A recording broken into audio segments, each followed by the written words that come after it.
सबसे पहली बात तो आ जाती है कि कई सारे जो मतलब ऐसे तो एक भी इंसान मुझे नहीं मिला जिसने कहा हो कि 2025 के अंदर मार्केट एवरेज या थोड़ा बहुत अच्छी रह सकती है।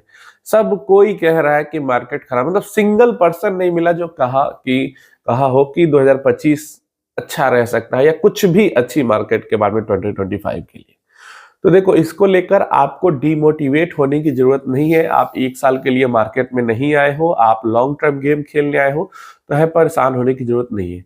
दूसरा, मतलब अच्छे अच्छे जो यूट्यूबर्स हैं उनके मुंह से ऐसी बातें सुन के मुझे खासकर अच्छा नहीं लगता है, क्योंकि जो नए लोग हैं वो मिसगाइड थोड़ा इससे होते हैं।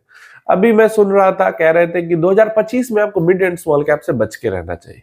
अब इस लाइन का क्या मैं मतलब निकालूं, ये जरा आप बताना कमेंट बॉक्स में। मतलब पीछे जो 5 साल से मेरी एसआईपी चल रही है, मैं उसको एग्जिट कर दूं 2025 में, मतलब जनवरी में एग्जिट कर देता हूं और फिर 2026 के जनवरी में वापस से एंट्री कर लूंगा।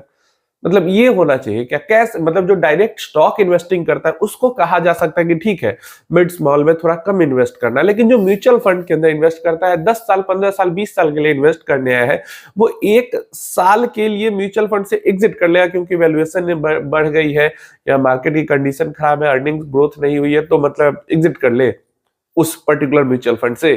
मतलब निहायत ही बकवास ये बातें हैं कि 1 साल के लिए आप मिड स्मॉल से एग्जिट कर लो और फिर दूसरे साल एंट्री कर लेना। जितना रिटर्न ऊपर नीचे नहीं होगा उससे ज्यादा टैक्स भरना पड़ जाएगा। क्लियर? तो वॉलेटिलिटी पार्ट ऑफ गेम है। ये आप कह सकते हो कि 2025 के अंदर में वॉलेटिलिटी ज्यादा रह सकती है स्मॉल कैप फंड्स के अंदर में, लेकिन ये कहना कि स्मॉल कैप फंड से दूर रहो 2025 के लिए, तो भाई कैसे दूर रहना है ये भी तो बताओ, साथ में एग्जिट करना है?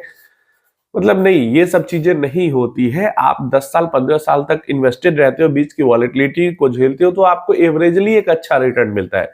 इसमें कोई साल खराब होता है, कोई साल अच्छा होता है। तो 2025 अगर खराब भी होगा तो वो तो हमारी एक्सपेक्टेशन में ही है। खराब सोच के ही तो हम इन्वेस्ट कर रहे हैं कि 1 साल 2 साल 3 साल खराब हो सकता है ये 10-15 साल के टाइम पीरियड में। और ये जो वो वीडियो बना रहे हैं उनको भी ये चीजें पता है, लेकिन कई लोग तो पीयर प्रेशर में बोल देते हैं कि चलो, अगर बड़े बड़े लोग 10 लोग ऐसा बोल रहे हैं तो मैं अकेला कैसे इसका उल्टा बोलूं, या मतलब कैसे बोलूं कि नहीं नहीं आपको इन्वेस्टेड रहना चाहिए।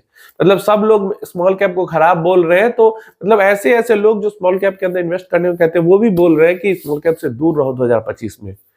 समझ में नहीं आता क्या चाहते भाई। अगर मार्केट गिरेगी, वॉलेटाइल होगी, तो और अच्छी चीज है, कम प्राइस पे यूनिट्स खरीद पाएंगे हम लोग। तो स्मॉल कैप से दूर क्यों रहना है, मुझे तो ये समझ में नहीं आता।